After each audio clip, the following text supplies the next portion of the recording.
எல்லாருக்கும் வணக்கம். என் பேர் Srilakshmi. Give it a thought என்ற சேனல் மூலிமா என் மனதில் தோன்றும் ஒரு சில விஷயங்களை பகிர்ந்துக்கிட்டு வர்றது என்னுடைய வழக்கம். அந்த வகையில் இந்த வாரம் குட் அண்ட் பேட் அப்படின்ற தலைப்பில் ஒரு சில வார்த்தைகள். பொதுவாக நம்ம எல்லாருக்குமே தெரியும், இந்த உலகத்தில் நன்மை தீமைன்னு சரிவர எல்லாவற்றையும் அலசி ஒரு மீட்டரின் கீழே நம்மளால் பிரிக்க முடியாது. சிலருக்கு நன்மை அப்படின்னு தோன்றுவது சிலவருக்கு தீமையாக தெரியலாம். அப்படி தான் இந்த உலகம் நியமித்திருக்கிறது, அதன்படி தான் செயல்பட்டும் கொண்டிருக்கிறது. அப்போது ரொம்ப ஒரு சில விஷயங்களை விரல் விட்டு எண்ணக்கூடிய விஷயங்கள் தான்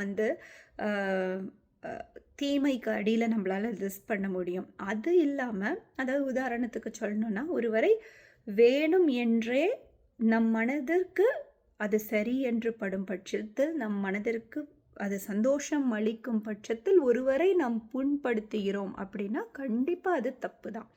அதே மாதிரி ஒரு பெண்ணை எந்தவித சூழ்நிலையிலையும் பலவந்தப்படுத்துவது அப்படின்றது என்றைக்குமே தப்பு தான். இந்த மாதிரி ரொம்ப சில விஷயங்களை நம்ம குறிப்பிட்டு சொல்ல முடியும். அதன் அடிப்படையில் நம்ம பொதுவாக ரிலேஷன்ஷிப்ஸ்குள்ளே, ஃப்ரெண்ட்ஷிப்குள்ளேயா இருக்கட்டும், இல்லை முக்கியமாக கணவன் மனைவி இடையே இந்த ஒரு விஷயத்தை பார்க்க முடியும். ஏற்கனவே நம்ம அந்த ரிலேஷன்ஷிப் எப்படி அமையும் அப்படின்றத நம்ம எப்போவுமே பார்த்துருக்கோம். முக்கியமாக இந்த கணவன் மனைவின்ற அந்த ஒரு பந்தம் ஒருவருக்கு ஒருவர் எக்ஸ்ட்ரீம் ஆப்போசிட்டாக இருக்கும் பட்சத்தில் தான் அந்த உறவு அதற்கான ஃபவுண்டேஷனே இருக்கும்.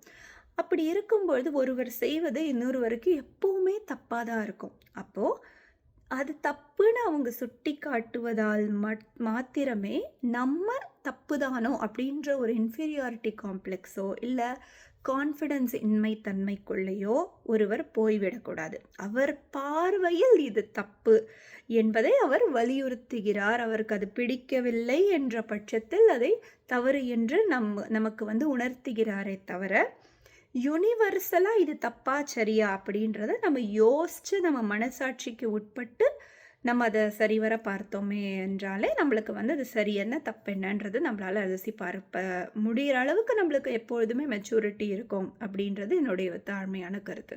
நான் சொல்வது இது எல்லாமே 25 வயதிற்கு மேற்பட்டு இருப்பவர்கள், குழந்தைகளுக்கு நம்ம எப்போவுமே எது சரி எது தப்புன்ற ஆலோசனையை நம்ம வழங்கிக்கிட்டே தான் இருப்போம். அதையுமே அவர்கள் அதன் அடிப்படையில் குழந்தைகளுமே அவர்களுக்கு சரி என்று அவர்களுக்கு மனதில் படும் பட்சத்தில் தான் அதை செய்கிறார்களே தவிர, அது தவறுன்னு தெரிஞ்சும் அதுக்குள்ளே போய் விழற அளவுக்கு இன்னும் மனித சமூகம் அந்த அளவுக்கு இன்னும் டிசாஸ்டரை நோக்கி நகரலை. குறிப்பிட்டு சொல்லணும்னா சில விஷயங்கள் இருக்கலாம் உலகளாவிய விஷயங்களை தழுவும் பொழுது. ஆனால் இன்னும் ஹியூமனிட்டேரியசம் இன்னும் எங்கேயோ வாழ்ந்துக்கிட்டா தான் இருக்குது. அதன் அடிப்படையில் பார்த்தோன்னா நம்ம எல்லாருக்குமே சரி என்ன தப்பு என்ன அப்படின்றது தெரியும்.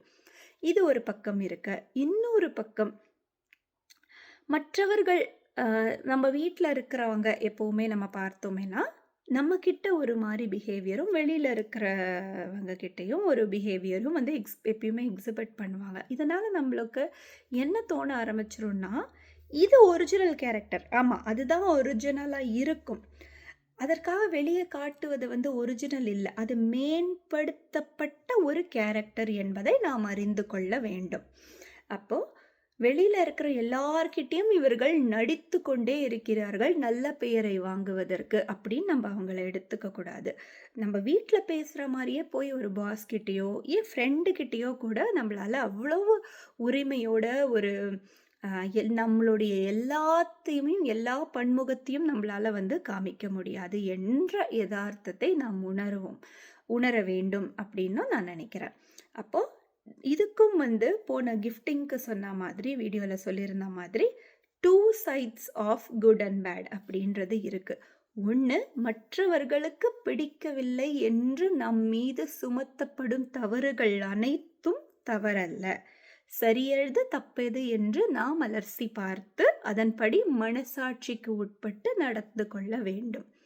இரண்டாவது, நம்மோட இருக்கும் அ நமக்கு உரிய ஒரு க்ளோஸ் ரிலேஷன்ஷிப்ஸ் எப்பவுமே நம்மகிட்ட ஒரு மாரியும், வெளியில ஒரு மாரியும் இருக்கும் பட்சத்தில், அவர்கள் தவறான மனிதர்களே, அவர்கள் வெளியே நடித்துக்கொண்டு வாழ்ந்து கொண்டிருக்கிறார்கள்ன்ற ஒரு முடிவுக்கு, ஒரு ஜட்ஜ்மெண்டல் ஆஸ்பெக்ட்டுக்கு நம்ம வரக்கூடாது. நம்ம கூட இருக்கிறவங்கள நம்பளே புரிஞ்சுக்கல அப்படின்னா, அதற்கு பிறகு அவர்களுக்கு போக்கிடம் என்னவா இருக்கும் அப்படின்றதையும் நம்ம யோசிக்கணும்.